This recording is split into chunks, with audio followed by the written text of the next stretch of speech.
बैठक होने वाली है झारखंड मंत्रालय में दोपहर 3 बजे का वक्त जब बैठक होगी। शपथ ग्रहण के बाद ये पहली बैठक होने जा रही है, इसलिए सबकी निगाहें भी इस बैठक पर टिकी होंगी, क्योंकि इसी बैठक के जरिए कई अहम प्रस्ताव पर मोहर लगने की संभावना जाहिर की जाती थी।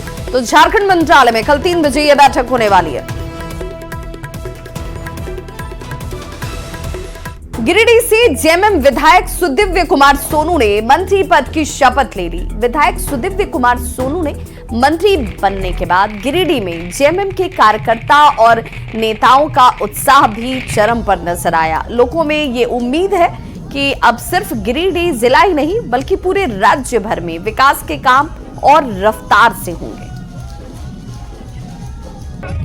निश्चित रूप से माननीय मुख्यमंत्री का ये फैसला स्वागत योग्य है और कोटि कोटि आभार व्यक्त करता हूं झारखंड मुक्ति मोर्चा का एक कार्यकर्ता होने के नाते कि उनका फैसला राज्य सरकार के लिए और पूरे झारखंड राज्य के लिए निश्चित रूप से इसका दूरगामी परिणाम होगा और सरकार की बड़ी उपलब्धि रहेगी। चाहे इनको जिस क्षेत्र में भी इनका मंत्रालय मिलेगा, निश्चित रूप से उनको पूरी जवाबदेही और जिम्मेदारी से झारखंड सरकार को आगे बढ़ाने का काम करेंगे। तो वहीं चाईबासा के विधायक दीपक बिरुआ ने आज तीसरी बार झारखंड सरकार में मंत्री पद की शपथ ली। उनके शपथ लेने के बाद समर्थक और जेएमएम कार्यकर्ताओं ने जश्न मनाया। कार्यकर्ताओं ने चाईबासा के पोस्ट ऑफिस चौक में जमकर आतिशबाजी की, एक दूसरे को मिठाई खिलाकर इस खुशी का इजहार किया गया।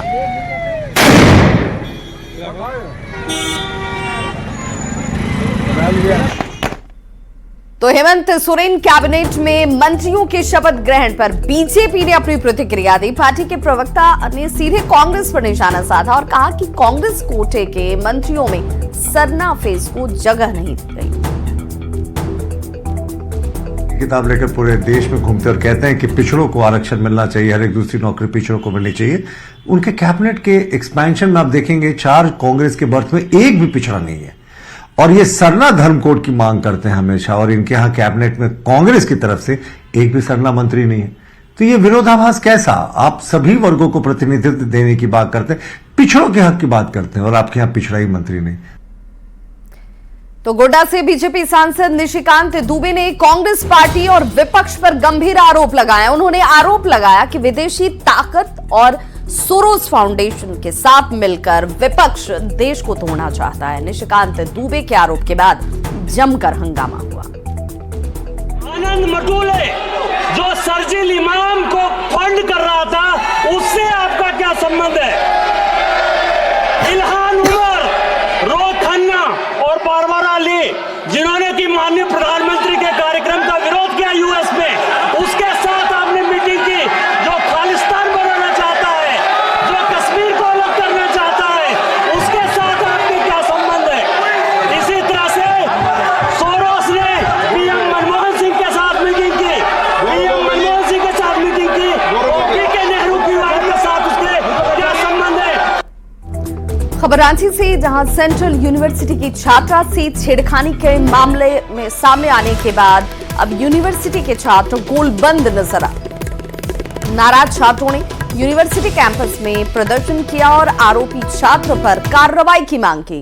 दरअसल यूनिवर्सिटी की ओर से पूरे मामले पर ठोस कार्रवाई का आश्वासन नहीं दिया जा रहा है, जिससे छात्रों में नाराजगी नजर आती है। छात्रों का यह आरोप है कि यूनिवर्सिटी की छात्राओं के साथ छेड़छाड़ की घटनाएं बढ़ रही हैं और इसे रोकने में प्रबंधन विफल साबित हो रहा है।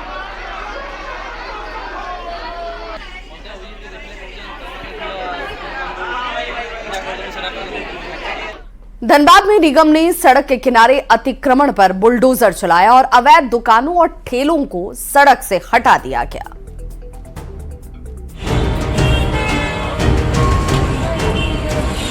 धनबाद शहर में बढ़ते यातायात जाम और सड़कों पर अतिक्रमण की समस्या को लेकर नगर निगम ने सख्त कदम उठाया है।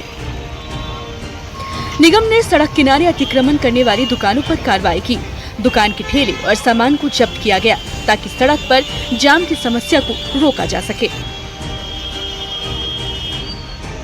नगर निगम की कार्रवाई को देख ठेले वाले दुकानदार भागते नजर आए, जबकि निगम अधिकारी ने स्पष्ट किया कि इस कार्रवाई का उद्देश्य सड़क पर किसी भी प्रकार के अवैध अतिक्रमण को रोकना है। नगर आयुक्त सर के निर्देश पर जो भी सड़क किनारे अतिक्रमण किए हुए हैं उनको हटाया जा रहा है यहाँ से, कि आपका रणधीर भाई चौक से लेकर के DRM तक नो वेंडिंग जोन घोषित है। नगर निगम की यह कार्रवाई धनबाद शहर को सुरक्षित, साफ और जाम मुक्त बनाने की दिशा में महत्वपूर्ण कदम है। धनबाद से न्यूज़ 18 संवाददाता संजय गुप्ता की रिपोर्ट। जमशेदपुर पश्चिम विधानसभा के मानगो में निर्मित 24 लाख लीटर क्षमता वाले जल मीनार का विधायक सरयू राय ने निरीक्षण किया। विभाग के अधिकारियों की उन्होंने जमकर क्लास लगाई। सरयू राय ने जल्द से जल्द जल मीनार को चालू करने का निर्देश भी दिया। दरअसल इस जल मीनार का शिलान्यास साल 2018 में सरयू राय ने ही किया था। तब वे क्षेत्र के विधायक हुआ करते थे, मगर बदलते सियासी घटनाक्रम के बाद उन्होंने जमशेदपुर पूर्वी से चुनाव लड़ा और वहां से विधायक चुने गए। इस दौरान विधायक बन्ना गुप्ता इस जगह पर प्रतिनिधित्व कर रहे थे, लेकिन इस पूरे जल मीनार की अगर बात करें तो इस जल मीनार को चालू नहीं करवाया गया। विधायक सरयू राय ने कहा है कि अगर अब लापरवाही होगी तो कार्रवाई जरूर की जाएगी। पूरी तरह तैयार है ये कहा जा सकता है, मगर जब तक इसका ट्रायल नहीं होगा तब तक पता नहीं चलेगा कि जिस काम के लिए बनाया गया था वो काम इससे पूरा हो जाएगा कि नहीं हो जाएगा। और बना है, इसकी दशा कोई भी देख सकता है। इसका बाहर सड़ गया है, इसके ऊपर पेड़ पौधे जम गए हैं। सामने का मैदान जहाँ हम लोग खड़े हैं, इस मैदान को सुंदर लगना चाहिए था, तो ये उबड़ खाबड़ पड़ा हुआ है। पलामू के चुरकू गांव में फ्लोराइड युक्त पानी पीने की वजह से लोगों को स्वास्थ्य संबंधी परेशानियां हो रही हैं। सीएम हेमंत सोरेन के पिछले कार्यकाल में लोगों का स्वच्छ पानी का सपना पूरा नहीं हो पाया, लेकिन गांव के लोग अब भी इस इंतजार में हैं कि सरकार उनका ये सपना जल्द और जरूर पूरा करे। पलामू जिले के सदर प्रखंड का चुकरू गांव, जहां के लोग दशकों से फ्लोराइड युक्त पानी पीने को मजबूर हैं। यह पानी कई स्वास्थ्य समस्याओं का कारण बना है और अब तक कई लोग अपनी जान गंवा चुके हैं। सालों से इन ग्रामीणों को स्वच्छ और सुरक्षित पानी की तलाश है। कई बार पेयजल योजनाएं लाने का दावा किया गया, मगर हर बार धरातल पर निराशा ही हाथ लगी। हाँ, ये भी तो रुक गया, लेकिन अब कब भी जलापूर्ति मैंने हम लोग के मिलेगा ये पता नहीं। हेमंत सोरेन सरकार के दौरान चुकरू और बाखारी जैसे फ्लोराइड प्रभावित गांवों के लिए कौड़िया जलापूर्ति योजना शुरू की गई थी। इसके तहत 28 करोड़ 75 लाख की लागत से पेयजल आपूर्ति का निर्माण कार्य चला था, लेकिन इस योजना पर भी ग्रहण लग गया। संवेदक ब्लैकलिस्ट हो गया और बिना काम पूरा किए फरार हो गया। ठेकेदार जो था यहाँ काम करने वाला वो तो फरार हो गया, और नीचे से भी पाइप लगा वो भी सब बेकार हो गया। यहाँ ठेकेदार 5 साल से हेमंत सोरेन की सरकार भी रहा, उसमें भी नहीं मिला। अभी ये नया बन गया। यहाँ का जनता का फ्लोराइड से सभी का पैर दर्द करता है, एड़ी दर्द करता है, लेकिन पानी हम लोग को नहीं मिलता है। कौड़िया जलापूर्ति योजना में काम अपने प्रगति पे था, लेकिन चूंकि शायद अभी जो कॉन्ट्रैक्टर है उसको ब्लैकलिस्ट किया गया है, उस पर विधिक कार्रवाई की जा रही है, तो उसके बाद ही विधिक कार्रवाई के बाद ही अगला स्टेप लिया जाएगा। हम लोग खुद भी पर्सनली विजिट किए थे। चुकरू और बाखारी जैसे गाँव के लोग अब स्वच्छ पानी के इंतजार में हैं। उनका भविष्य अब भी खतरे में है और सवाल यह है कि आखिर कब तक उन्हें पानी जैसी बुनियादी सुविधा से वंचित रखा जाएगा। चुकरू गांव में आप देख सकते हैं कि यहाँ पे चुकरू गांव के ग्रामीण है। आपको बता दूं कि कई दशकों से यहाँ फ्लोराइड प्रभावित पानी पीने को यहाँ के ग्रामीण मजबूर है। अब तक कई लोग इस पानी को पीकर मौत के गाल में समा गए हैं। योजना अगर धरातल पर वाकई में आएगी तो चुकरू की जो फ्लोराइड की समस्या है वो दूर होगी और कहीं न कहीं इनके जीवन सुधार होगा। नीलकमल, न्यूज़ 18 पलामू। खबर इस वक्त झारखंड के कोडरमा से आ रही है, जहां पर आंगनबाड़ी सेविका से दुष्कर्म किया गया है। आंगनबाड़ी से लौटने के दौरान ही इस घटना को अंजाम दिया गया। बताया जा रहा है कि गहने, मोबाइल और रजिस्टर भी आरोपी अपने साथ ले गए। पुलिस को पीड़िता ने आवेदन दिया है।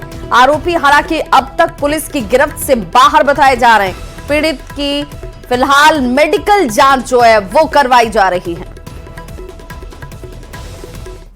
जमशेदपुर में बांग्लादेश के खिलाफ आक्रोश रैली देखने को मिली, जहां पर हिंदू संगठन के साथ समाज के सभी वर्ग के लोग सड़क पर उतरे और एक साथ एक सुर में बांग्लादेश में हिंदुओं पर हो रहे अत्याचार का विरोध किया गया। इस दौरान साक्षी आम बागान से जिले के उपायुक्त कार्यालय तक एक पैदल आक्रोश रैली निकाली गई। लोगों ने सड़क पर हनुमान चालीसा पढ़कर बांग्लादेश के खिलाफ विरोध जाहिर किया। के ऊपर जो निर्यातन हर है उसका प्रतिवाद के लिए हम लोग यहाँ आए हैं। हमारा महामहिम राष्ट्रपति को हम निवेदन कर रहे हैं। उन्होंने उसका उचित कार्रवाई करने के लिए और ये निर्यातन बंद करने के लिए राष्ट्रपति को यह ज्ञापन देना चाहते हैं कि जल्द से जल्द बांग्लादेश में जो हिंदुओं पर अत्याचार हो रहा है उसे अविलंब बंद कराया जाए। महिलाओं पर जो अमानवीय कृत्य किए जा रहे हैं उन सब की भर्त्सना करते हुए हम लोग कड़े शब्दों में विरोध करते हुए आक्रोश प्रदर्शन करते हुए आज यहाँ पर ज्ञापन देने के लिए उपस्थित हुए हैं। हम लोग उपायुक्त महोदय के माध्यम से हम लोग हमारे राज्यपाल को ये संदेश और एक पत्र दे रहे हैं कि वहाँ पर जो भी अत्याचार हो रहे हैं उसको अविलंब बंद किया जाए और महिलाएं वहाँ पर सुरक्षित नहीं है, उनके सुरक्षा दृष्टिकोण को देखते हुए उनको वहाँ सुरक्षा प्रदान करें। आज जो है एक आक्रोश रैली निकाले हैं और डीसी साहब के माध्यम से राष्ट्रपति महोदय को जो है आज जो है ज्ञापन जा रहा है कि जो बांग्लादेश में जो अत्याचार हो रहा है हिंदुओं के ऊपर में वो तुरंत के तुरंत बंद करे, नहीं तो हम लोग जो है रोड पर आएंगे। अभी तो आवेदन दे रहे हैं, क्रिया का प्रतिक्रिया भी देने के लिए हम लोग तैयार हैं। तो इस बुलेटिन में बस इतना ही, लेकिन न्यूज़ 18 बिहार झारखंड पर खबरों का सिलसिला लगातार जारी है।